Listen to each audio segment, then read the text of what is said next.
Hallo liebe Leute, ich wollte heute mal ein Kurzvideo machen über den Mini-Bagger Windstorm XN10 von der Firma Rhinoceros. Das ist ein chinesischer Bagger, ist für einen Haus- und Hofbagger eine günstige Alternative zu JCB, CAT und was es nicht alles gibt. Hatte lange im Internet nachgeschaut und bin dann aus Sommerach oder in Sommerach fündig geworden bei der Firma Schmidt Landtechnik.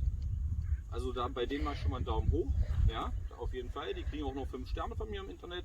Ich will jetzt hier keine Schleichwerbung machen, aber ich hatte halt auch wirklich 2 Monate gesucht, bis ich mich für diesen Bagger entschieden habe. Und leider in meiner Umgebung, wo ich hier wohne, die Firmen haben mich nicht angesprochen und die Minibagger haben auch nicht so das an Leistung bzw. an Grabtiefe geschafft oder was ich wollte, was ich mir vorgestellt habe halt, ja. Und bei dem stand das alles so drinne. Jetzt hatte ich mal vor ein paar Tagen einen kleinen Test gemacht. Da habe ich dann eine Wurzel ausgegraben und das hat auch mit Bravour bestanden. Ja, und hier ist diese Wurzel. Das hat jetzt nicht lange gedauert. Es waren 10 Minuten, 15 Minuten, da war sie schon draußen. Ja. Die Wurzeln an sich waren jetzt nicht so dick. Dann hat er mal ganz kurz gehakt. War aber kein Problem, hat sie dann Stück für Stück mit den Zähnen von der Schaufel einfach durchgeknackt. Und das war dann mit Bravour, also ohne Probleme. Loch ist relativ tief.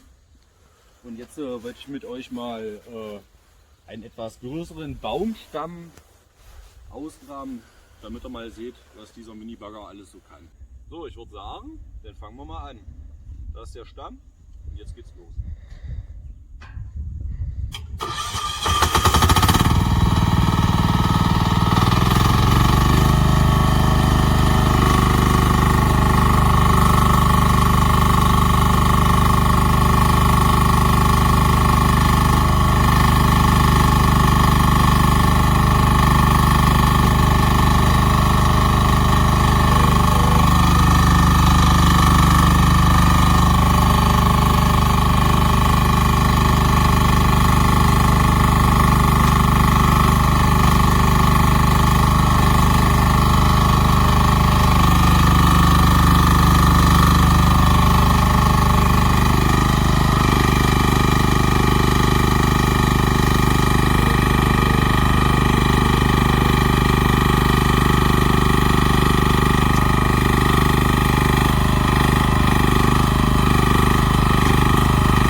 Ich habe natürlich erst auch eine Pause noch dazwischen gemacht, weil hatte ein bisschen länger gedauert.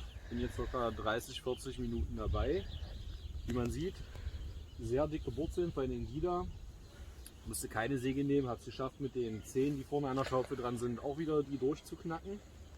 Und ich wollte natürlich jetzt mit euch das Finale zusammen machen.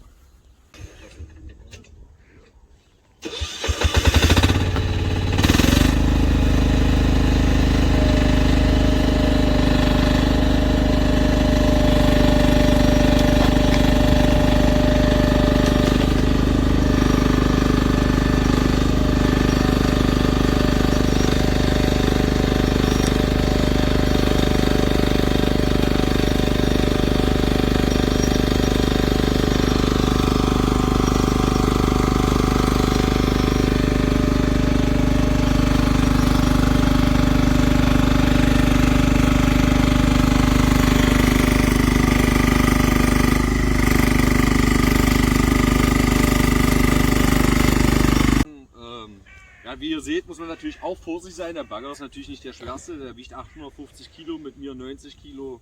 Da muss man natürlich aufpassen, wie man den Bagger auch bewegt, dass man damit nicht umfällt. So, jetzt kommen wir aber weiter zur Sache. Wie ihr den Klumpen hier seht, hat er das ohne Probleme rausgeholt. Und ich hoffe, ihr wart trotzdem mit dem Produktvideo und der kleinen amüsanten Phase zufrieden. Und dann bis zum nächsten Video.